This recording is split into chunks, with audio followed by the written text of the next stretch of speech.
ఎక్కువ మాటలు చెప్పే వ్యక్తిని కాదు. ఒక మాట చెప్పానంటే ప్రాణం పోవాలి కానీ మాట వెనక్కి తీసుకోండి.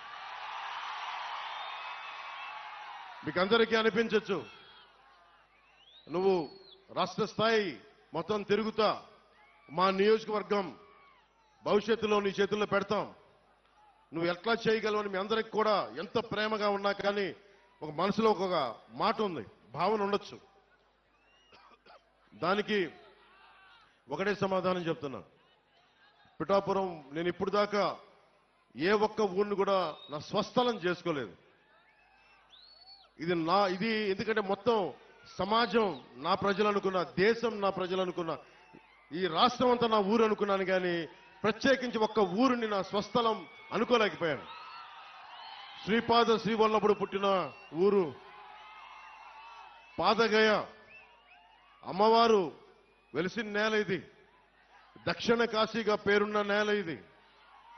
అలాంటి ఆంధ్ర బాప్టిస్ట్ చర్చ్ అని చెప్పి 1905లో ఎస్టాబ్లిష్ అయిన చర్చి ఉంది ఇక్కడ. బంగారు పాపమ్మ దర్గా ఉన్నది. ఇవన్నీ అన్ని మతాల కలయిక, చాలా విశిష్టత ఉంది నేలకి. అలాంటి నేలకి శ్రీపాద శ్రీవల్లభుడు నా గురువు.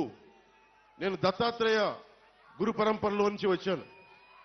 సినిమాలు కానీ రాజకీయాలు కానీ నాకు ఏ కోసాన నాకు ఆసక్తి ఉన్నది కాదు.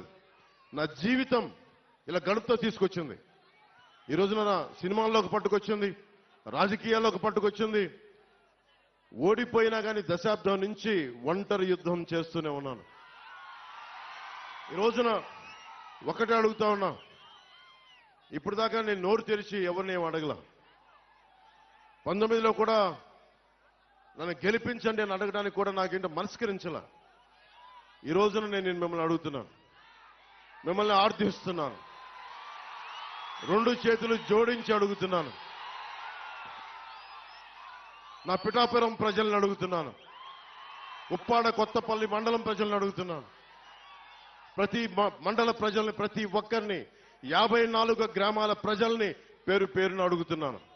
కులాలకి మతాలకి అతీతంగా అందరినీ అడుగుతున్నాను. నేను మీకోసం నిలబడతాను. మీ ఆశీర్వాదాలు కావాలి. నన్ను గెలిపించండి. ఏ ఒక్కరు కూడా, ప్రతి ఒక్కరు కూడా ఇంత కష్టపడ్డారు.